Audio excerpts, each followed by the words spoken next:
Hello, Laurie, Penny. Welcome at our mobile Radio X studio here This at is Buch great. Basel. I didn't realize this whole thing was a studio. It's so cute, right?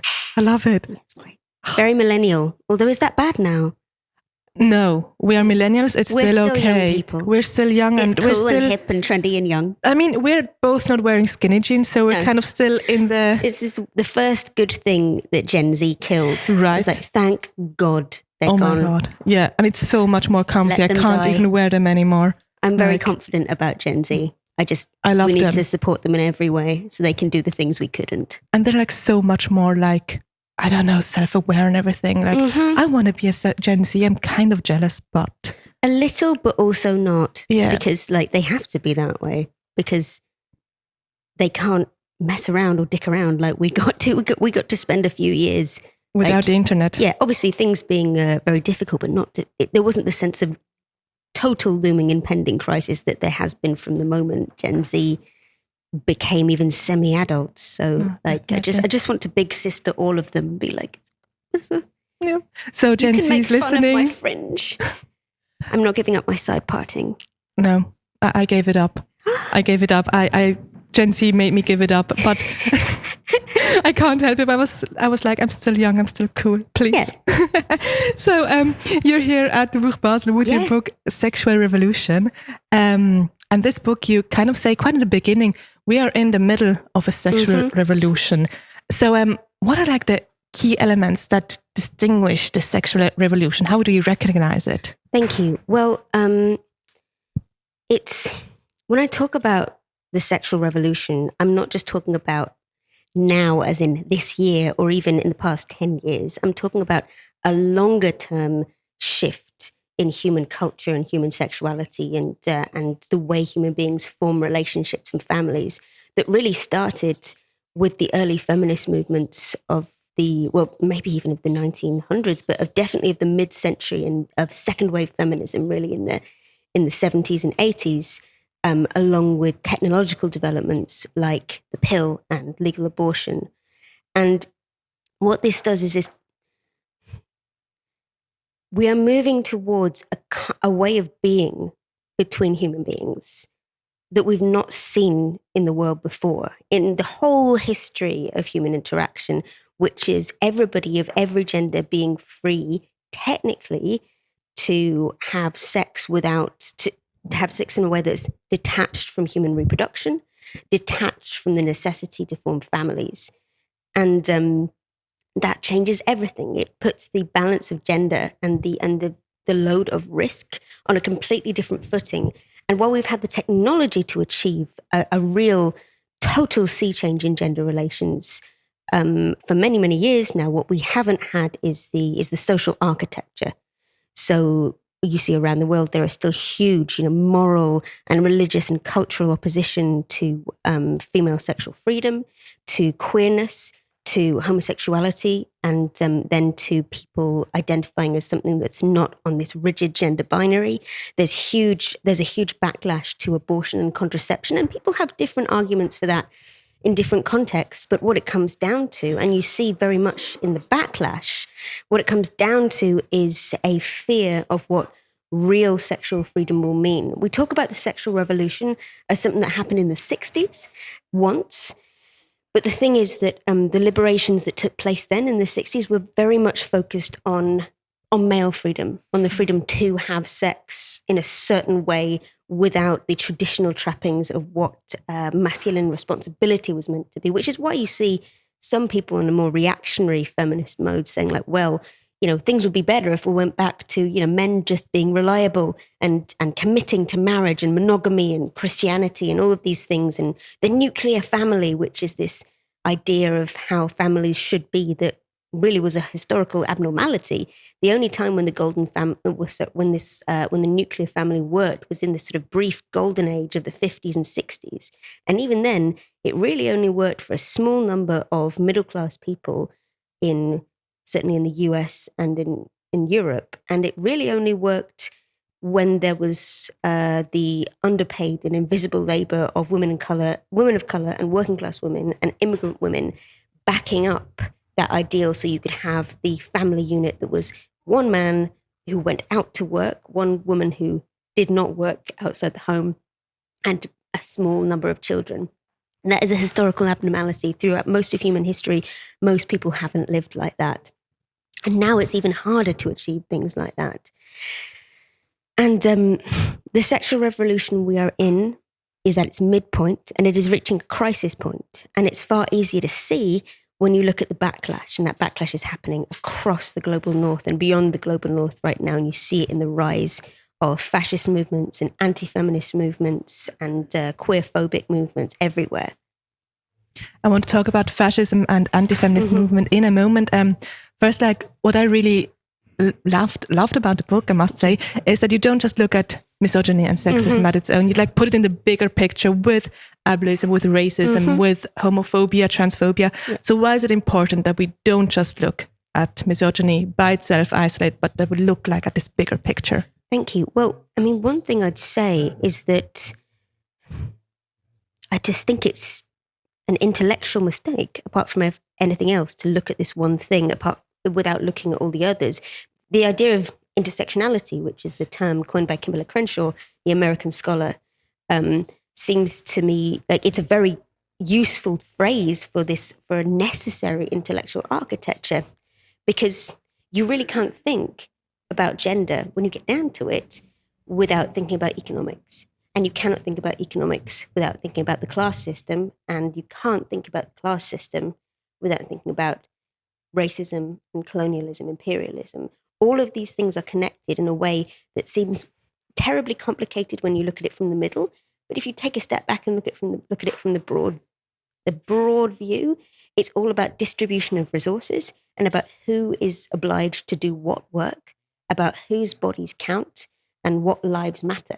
And the phrase Black Lives Matter is one of the most unbelievably potent activist maxims ever invented. I don't know who actually came up with those three words as a slogan, but the idea that idea is so important and powerful that it feels like a confrontation to a lot of white people just saying it, because it draws out the fact that actually in a lot of countries, not just the United States, Black lives have not been valued in the same way that other kinds of life have been valued. Judith Butler is fantastic on this idea of what who gets to actually live and who is. They talk about bare life and what lives are grievable, what lives are mournable, and what lives are not. And as we come to a period of increasing crisis around the world and more collective existential threats to human life, that's going to become a more and more pressing point. So as I said before, I would like to go deep into the point of racism, of fascism. Like the subtitle of your book is also like modern fascism and the backlash that feminism is facing at the moment. And like you write about the myth of the foreign rapist, like the outsider rapist. That's, exactly. Angela Davis came up with that phrase originally. Exactly. And for our listeners at home, it's kind of like right-wing, actually like right-wing activists who are in the global north, recruiting new members with the idea of we must protect our women. Exactly. Our women. So why is this so problematic? This recruitment with our white women. Yes, the idea of gender has always been part of the fascist imaginary, right? And a very specific idea of gender and of manhood. And you see around Europe and America, the myth of the outsider rapist is what Angela Davis calls it.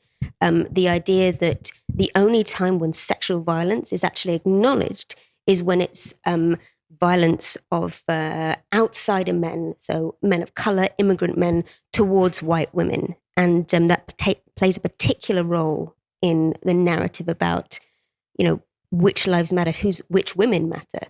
And it's as, in some ways, it's as insulting and derogatory to white women as it is to anybody else, because it views white women as property, and it's not the outsider rapist as a threat to the humanity of white women. It's a threat. It's the outsider rapist as a threat to the property rights of white men.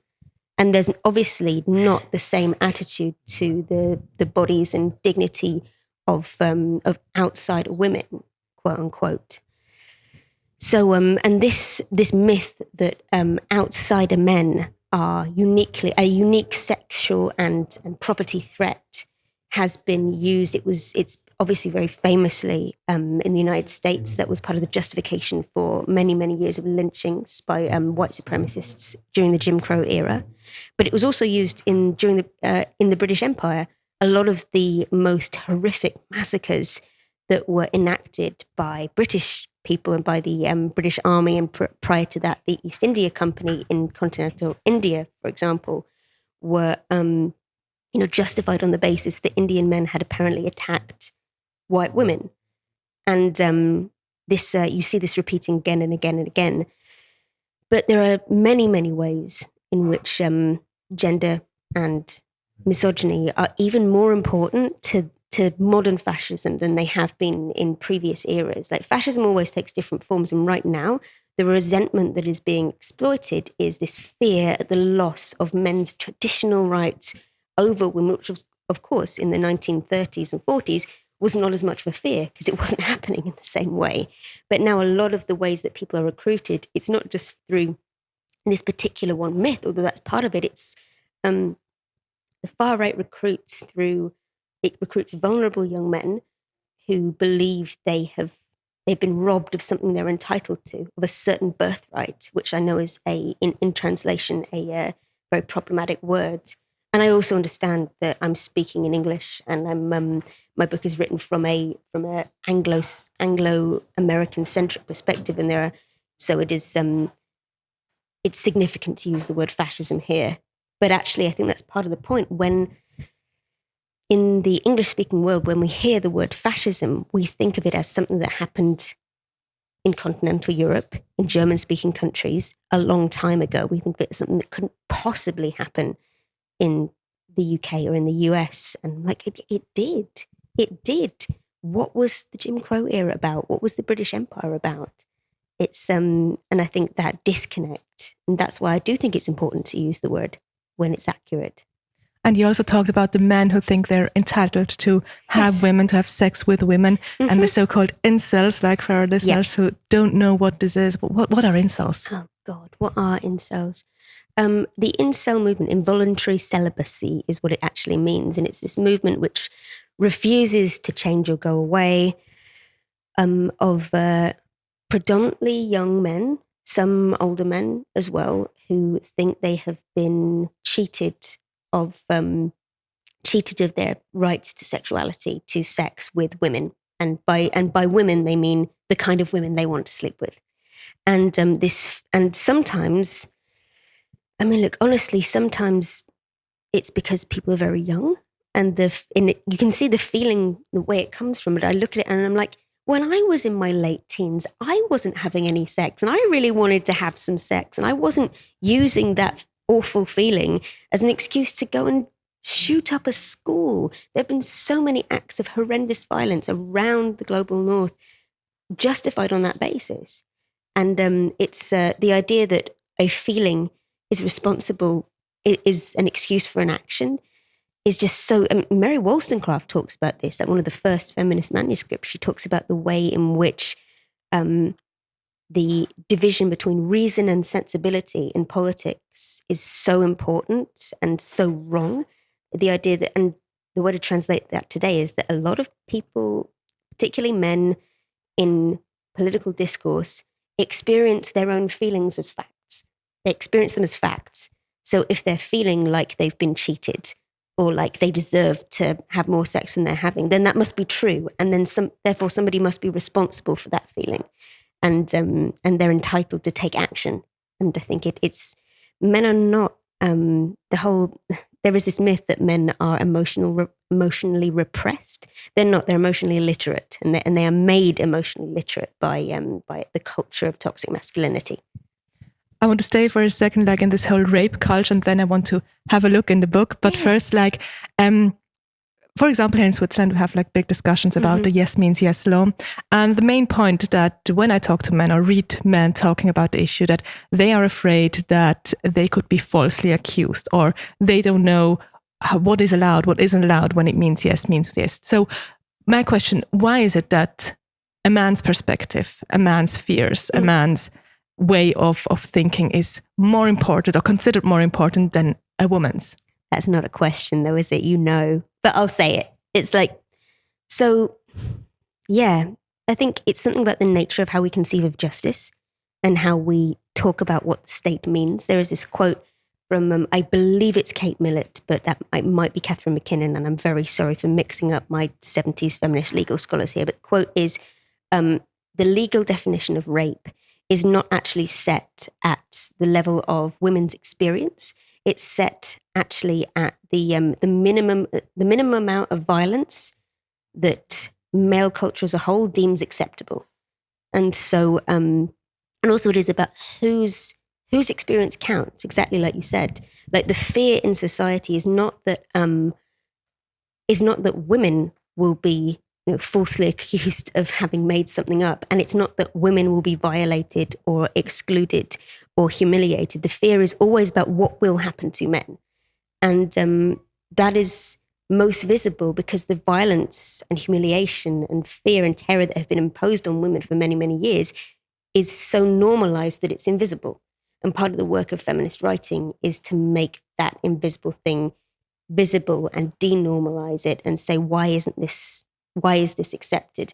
And I'm sure it's difficult for men who've grown up thinking that certain things, even if they haven't experienced it themselves, some of them, these are young men who have not even been in relationships yet, but hearing that like the ideas that they took for granted growing up and might not even have thought about thinking about are now not okay. Yes, of course, it is deeply confusing. It's confusing for everyone. But it is okay to ask. Like, one of the things that is so sad about toxic masculinity is that it assumes that men have to know everything to start with, which is so, it gets in the way of, among other things, any kind of good sex.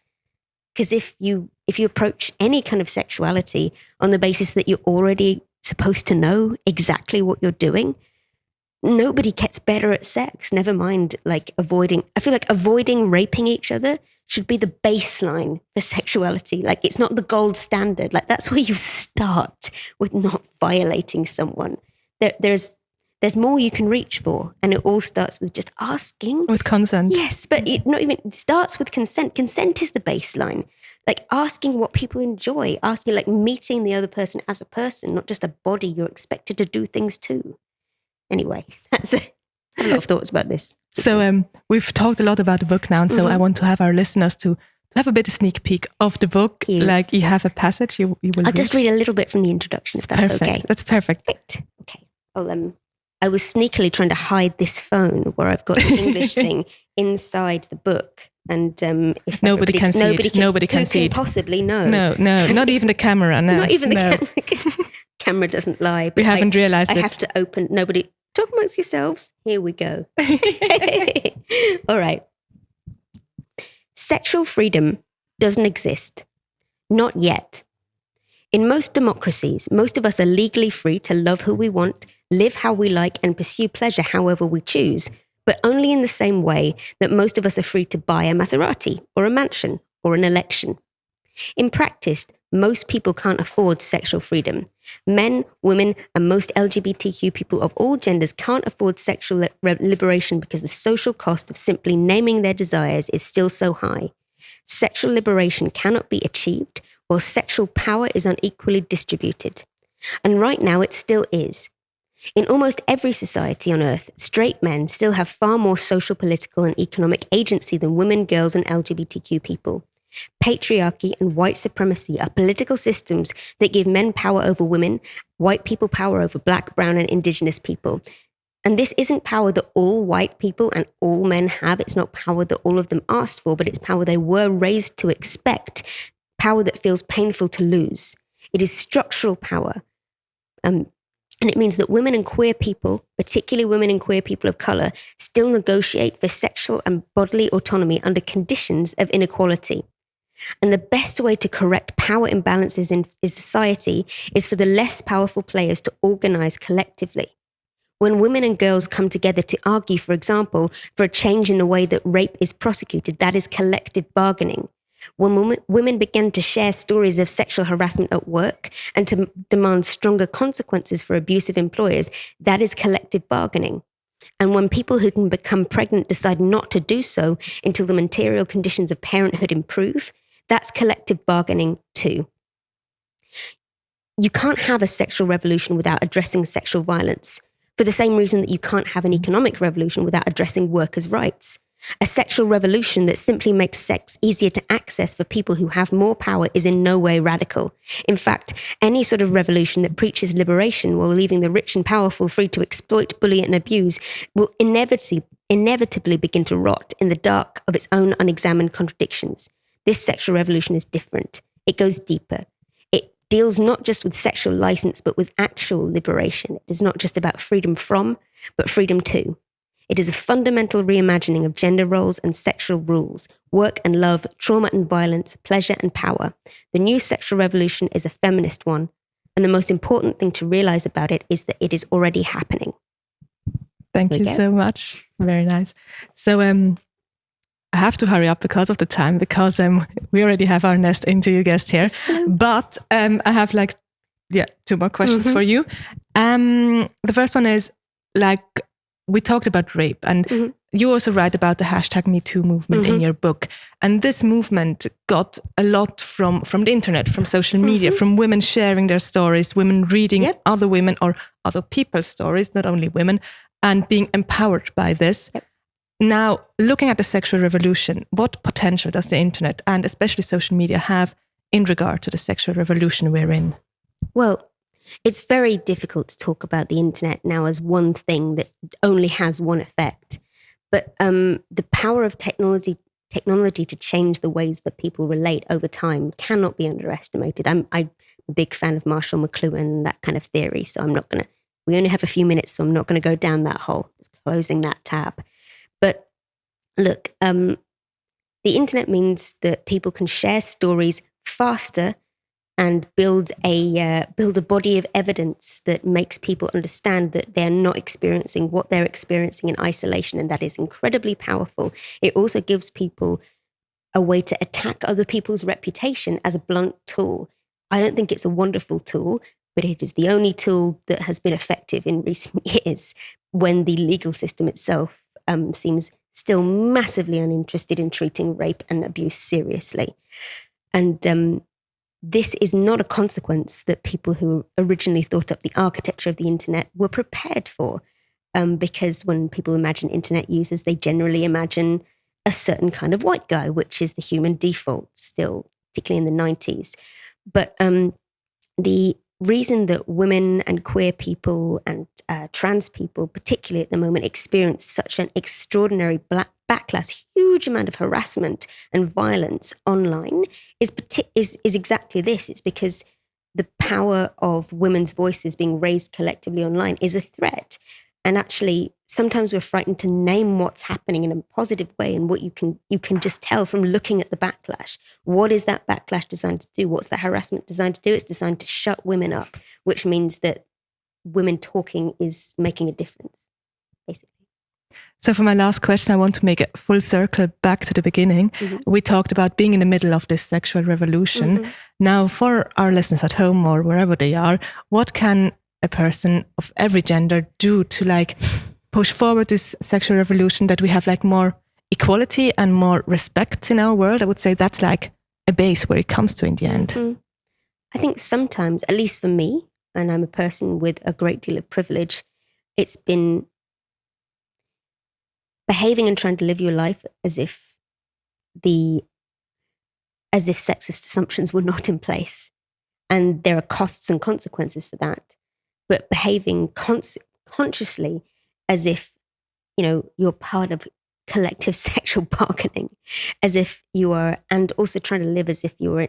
I'm not explaining myself very well. There's a quote by the Scottish author Alistair Gray, which says, "Work as if you lived in the first days of a better nation." And I like that, but possibly also fuck as if you lived in the first days of a better nation. Maybe that's just me.